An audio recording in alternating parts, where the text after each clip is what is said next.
Fala aí, Disconnectors, esse aqui é um corte da live Desconecta.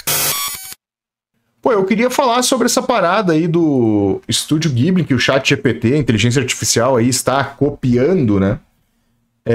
Eu vi um corte, cara, muito legal. É um bate-papo lá no... É um corte que tá dentro do Flow, né? Que é um bate-papo entre o Álvaro Machado e o Ronaldo Lemos, né? O Álvaro Machado, se não me engano, é cientista, né, cara? E o Ronaldo Lemos, cara, ele fazia um programa muito legal na Futura, canal Futura, que falava aí sobre muitas coisas bem interessantes aí, sobre tecnologias e as cidades do futuro. Puta, eu me esqueci o nome, acho que não sei se não é Cidades do Futuro. E aí mostrou China, mostrou outros lugares do mundo. O cara fez uma viagem muito legal. E ele é professor também, e se não me engano ele é do Recife, cara, não tenho muita certeza. Mas cara, um papo bem interessante, inteligente, né? Saindo da bolha que, isso pode, isso não pode. E o objetivo aqui, né, é trazer uma visão mais científica / jurídica também, né? Sem xaropice, né? Sem ser aquela coisa chata. Então a gente vai ver agora aí ChatGPT versus Estúdio Ghibli. O problema é muito mais grave.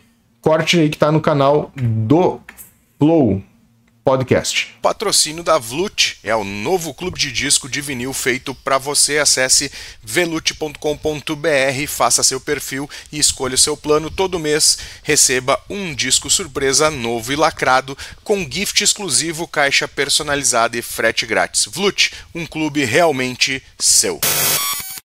E obviamente aí a gente vai fazer uma relação com a música. Tá querendo abrir mão para criar um...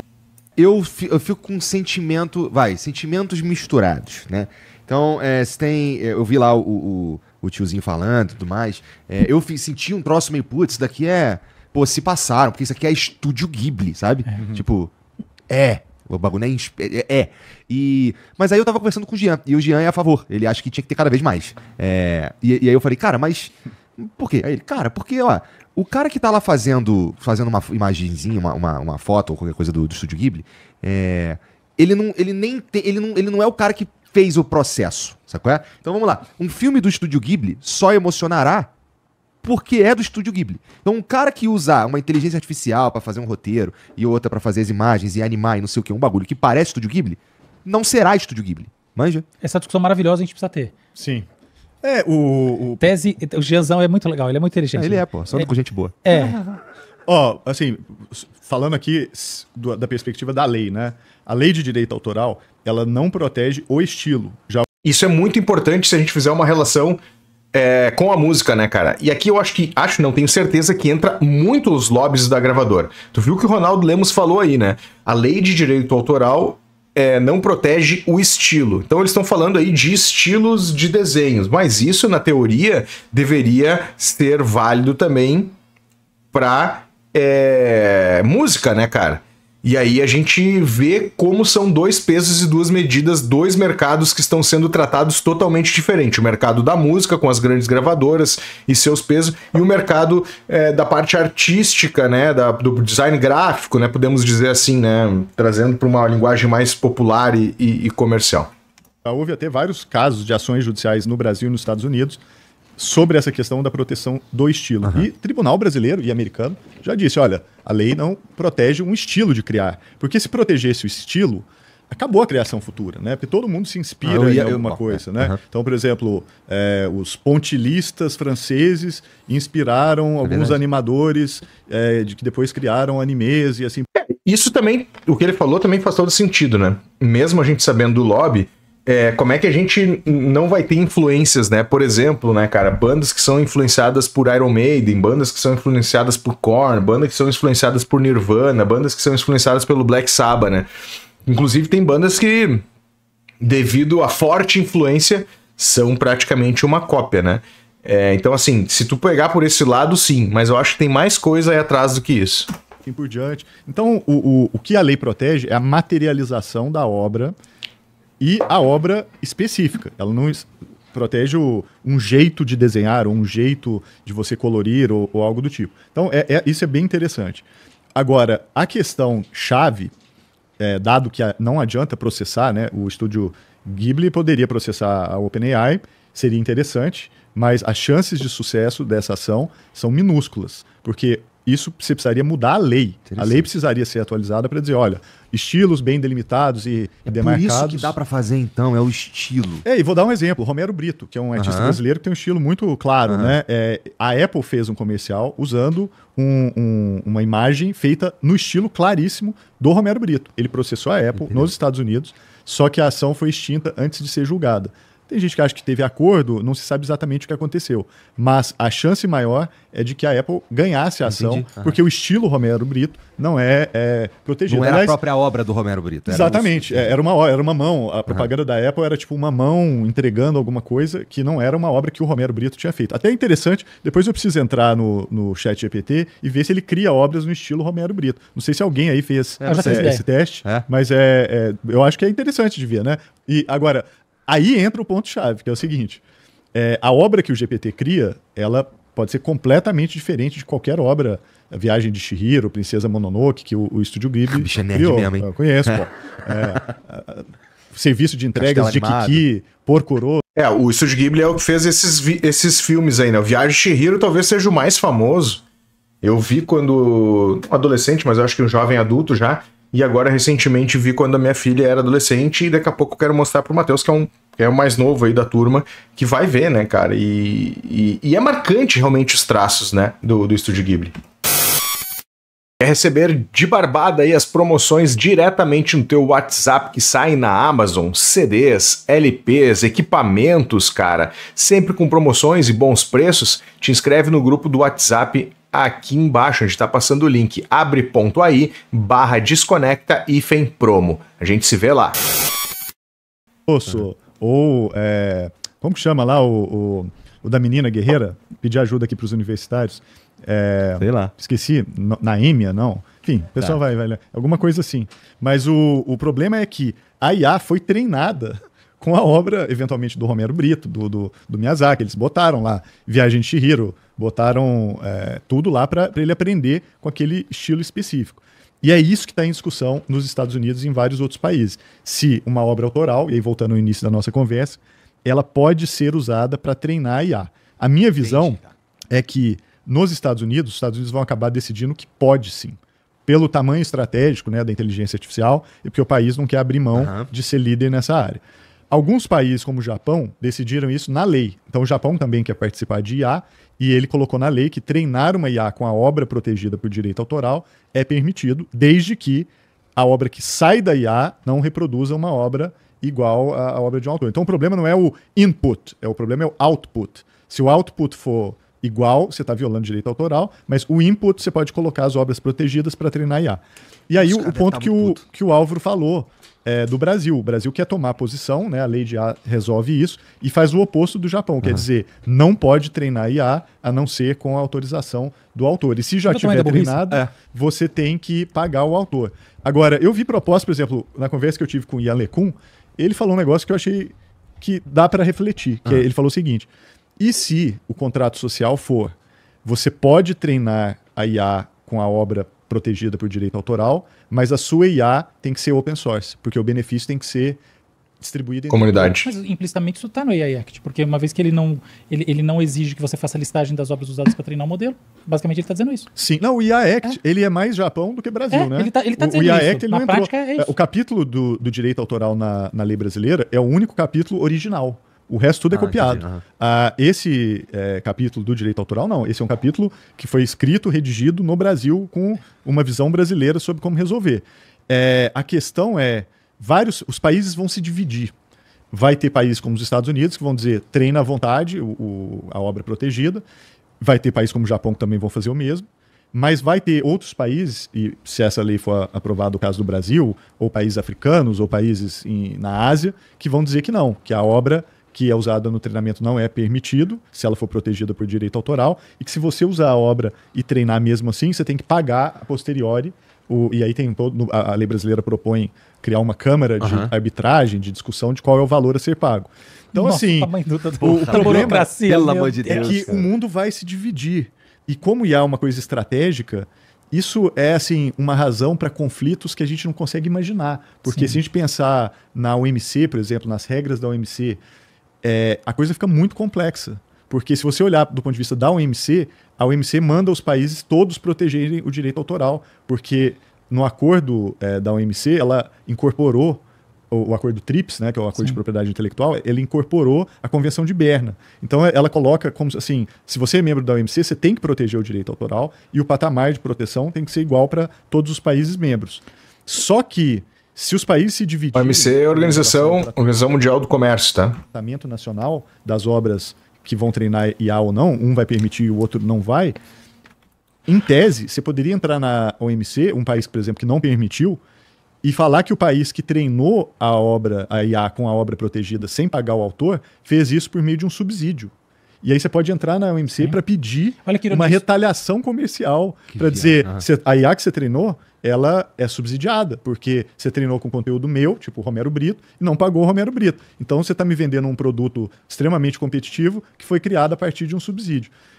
Isso aí é Terceira Guerra Mundial, porque esse conflito ele não tem solução. E não por acaso, uma das coisas que o Trump está desativando é a OMC. Isso, né? isso O Trump desativou, ele nem paga as mensalidades da OMC, por causa até do sistema de tarifas que ele está fazendo, ele está saindo fora do sistema OMC. Então, a OMC perdeu essa capacidade. Mas no passado, o Brasil já ameaçou retaliar os Estados Unidos em propriedade intelectual, no caso do algodão. O Brasil provou na OMC que os Estados Unidos subsidiavam a produção de algodão, então o algodão americano era mais barato e ganhava mercado por causa desse subsídio. O Brasil provou isso. E aí, ao provar, o Brasil ganhou o direito de retaliar os Estados Unidos na balança comercial. E o que o Brasil pensou? Qual é o maior déficit? É filme de Hollywood e software, porque eu fico pagando software americano e filme de Hollywood. Então eu vou retaliar software e vou retaliar filme de Hollywood. Inclusive tinha uma proposta ousada na época que era liberar a pirataria. Que é assim, pega os filmes americanos e pirateia à vontade em retaliação ao algodão. E quando isso aconteceu, os Estados Unidos entraram em pânico. Isso foi um dos conflitos mais severos nos últimos 15 anos entre Brasil e Estados Unidos. Os Estados Unidos queriam, quando eles viram que o Brasil estava ameaçando fazer isso, e a propriedade intelectual era um pilar, né, para os Estados Unidos, agora veja que coisa né, interessante, como o mundo dá voltas. Surgiu só para segurar os chineses. Pois é. Então, e os chineses é muito doido. São os caras que mais se beneficiam da parada. O mundo dá voltas, né? Os Estados Unidos, que era supremacista em termos de propriedade intelectual, agora está querendo abrir mão para criar uma exceção para treinar IA. Então, é muito doido isso, mas... por isso que eu digo que esse conflito ele é insolúvel. A gente pode... Isso é tipo estopim de Terceira Guerra Mundial. Porque vai ter países que vão querer retaliar ou usar o OMC e não por acaso o Trump está puxando o plug da OMC para que ela pare de funcionar, porque se acontecer realmente isso, você não vai ter nem onde questionar essa questão do direito autoral num fórum internacional. Ou seja, a treta é braba. Posso trazer um negócio que eu acho que você vai gostar? É o seguinte, eu inventei uma metodologia em propriedade intelectual que, na minha opinião, ela resolve... Desculpa, eu lembrei o nome do filme do Miyazaki, Nausicaa. Nausicaa, legal. Engraçado, né? Nausicaa, né? É tipo o barco que vai afundar, né? A minha filha deve ter assistido já, minha filha já assistiu vários filmes do Estúdio Ghibli. É muito bom. Eu adoro também. O que tu vai falar? E é o seguinte, olha só. Imagina que eu tenho, assim, 2 rótulos, tá bom? Então eu tenho esse aqui, eu tenho um segundo rótulo. E a grande discussão é se os rótulos têm um grau de sobreposição grande ou pequena, tá bom? Então se eu tenho um conflito de trade dress, conflito de identidade, ou não tenho um conflito de identidade. Olha só, os rótulos, eles são formados de elementos visuais, tá bom? Eles têm uma estamparia, ela tem cores. Pensar, por exemplo, alguma coisa na tela aqui. Eu tenho os hacks específicos dessas cores, desses pixels. Então, eu tenho uma estrutura matemática. Em última análise, existe um conjunto de equações que descreve essa estrutura matemática, né, que é o objeto. E eu posso comparar esse objeto com o segundo objeto, que é o suposto copycat, né, o suposto copiador, e eu posso copiar esse objeto com os outros objetos da categoria. Eu não posso provar se um é cópia do outro, mas eu posso dizer que ele é 400% mais parecido, 3.000% mais parecido, ou ele só é tão parecido quanto a média da categoria, tá bom? Beleza. Com isso você cria essa prova material, e isso fez toda uma maneira de tratar a propriedade intelectual aí andar um pouquinho. Tá. Olha só, quando eu tô falando num filme, o que eu tô falando é que quadros, num desenho, animação, que quadros que tem uma estrutura que, em última análise, ela tem elementos que funcionam dessa maneira, ou seja, eu tenho uma relação entre figura-fundo com pixels específicos, etc e tal, que vem de uma origem, pode estar sendo copiada ou emulada. Ok? Esse é o debate. O estilo, como o Ronaldo falou, ele não pode, ele não é patente, ele não é registrável como propriedade intelectual. Pro leigo, ele não é patenteável, ele não é patenteável. Porém, se eu pego esse resultado, olha onde está a pegadinha do negócio. Se eu pego esse resultado e eu vou lá, eu não sou a OpenAI, eu sou o usuário, e eu crio uma história, e esta história é uma outra narrativa, mas ela está usando a estilística do estúdio Gipsy, eles conseguem ir lá e falar assim, ó, nessa narrativa, que é um produto concorrente, essa semelhança de objetos é tal, papapá, que pode haver aqui conflito de trade dress e pode sim haver, em última análise, condenação numa corte em qualquer lugar do mundo, tá bom? Então, são duas coisas diferentes. Então, isso é algo que, assim, às vezes, eu tô vendo que a discussão aí, você obviamente sabe muito bem disso, mas a discussão mais ampla, ela tá passando batida por esse negócio. Então, a OpenAI, ela tá protegida, ela tá numa posição confortável. Mas o usuário que quiser fazer a sua historinha usando esses elementos, não necessariamente está. Entendido. Porque se ele vender esse produto, ele pode, em última análise, aparecer no mercado como alguém que é um concorrente fazendo a chamada concorrência desleal. E concorrência desleal, muitas vezes, dependendo do entendimento, da coisa, etc., elas dão uns processos, dão umas condenações grandes, entendeu? Grandes. Então, o negócio não é tão simples. E ela pode ser provada materialmente. Tem uma maneira como eu faço e tem muitas maneiras. Você vai lá e prova, não, cara, tá aqui. Você tá vendendo historinha usando a minha estilística e eu te provo materialmente porque essa relação figura fundo, porque é isso, porque é aquilo, porque essa curva da ponta de nariz que a gente tem, que é diferente de todo mundo, a sua é 2.000 vezes mais parecida com a ponta de nariz do que todos esses concorrentes que são esses outros estudos.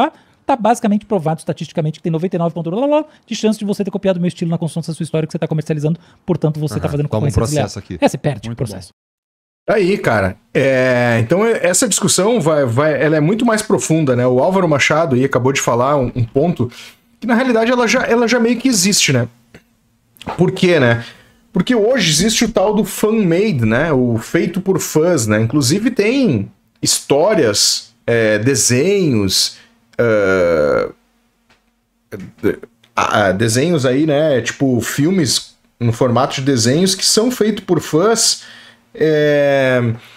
e já tomam um problema de direito autoral, né? Já tomam uma ação de direito autoral, né? Não é permitido comercializá-los, né? Tu não consegue vender estes produtos. Tu pode botar lá no fórum, tipo Reddit ou fóruns específicos para um determinado tipo de fã que gosta daquelas histórias, e aí tá tudo bem, né, cara? Agora, comercializar isso realmente não pode, porque isso infringe a questão do direito autoral.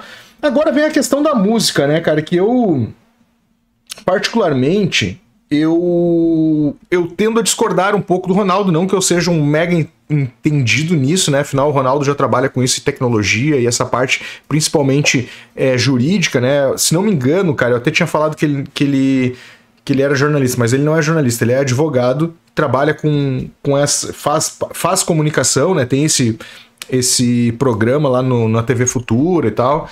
sobre as cidades, cidades e tecnologias e tal, que é muito legal, recomendo muito.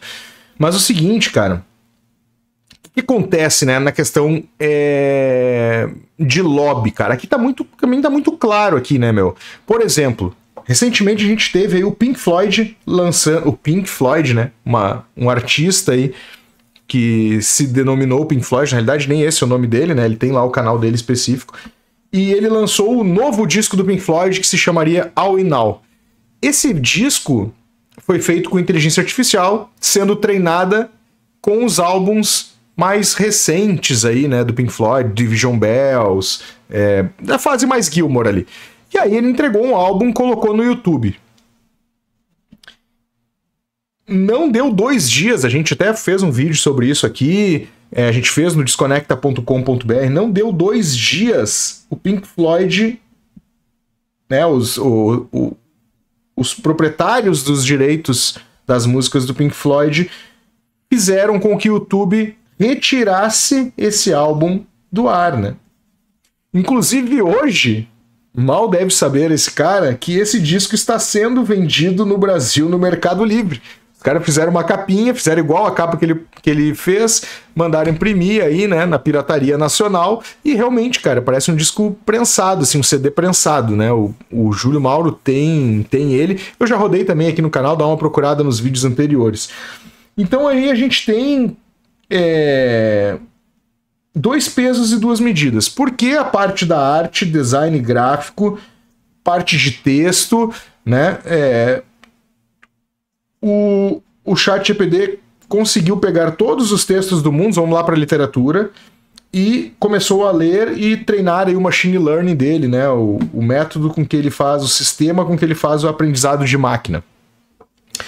E aí, quando chegou para música, as gravadoras disseram: aqui não. Aqui não vai rolar. E foi exatamente isso que aconteceu, o que está acontecendo. Por quê? Agora vem outro papo. Aqui não vai rolar se, né, tem a vírgula aquela, né, e o se não pagar. Por quê? Porque a Universal já está em parceria com o Sound Lab, se não me engano, é uma startup de inteligência artificial para música, já está autorizando alguns artistas mediante os pila, né? Mediante pagar aí pela utilização. Bon Jovi, se não me engano, foi o primeiro artista a ter suas vozes liberadas para a utilização. Então aí, cara, tu vê a questão de 2 pesos e 2 medidas, né? Assim, como é que gravadoras conseguem entrar na justiça ou mesmo pressionar as empresas de tecnologia como o Google, que é proprietária do YouTube, e tirar do ar essa parada? Como é que elas conseguem impedir, né, assim, num primeiro momento, o treinamento de inteligência artificial? E os estúdios, né, principalmente esse é o japonês, né, o estúdio Ghibli, esse é um estúdio japonês. Aí eu não sei, né, cara, se isso tem um peso, não sei não, né, eu imagino que tem um peso muito grande do lobby aí frente a isso, né? As gravadoras conseguem ter um peso muito forte na utilização do seu lobby contra o mercado. Mas tem uma coisa, né, isso não quer dizer que essas empresas de tecnologia não estejam utilizando, né? O Sound Labs está pagando para isso. Mas a Suno, que eu acho que eu fiz aqui um vídeo no canal mostrando, se tu tiver a conta paga, tu pode subir o artista que tu gosta e ele vai te devolver a música.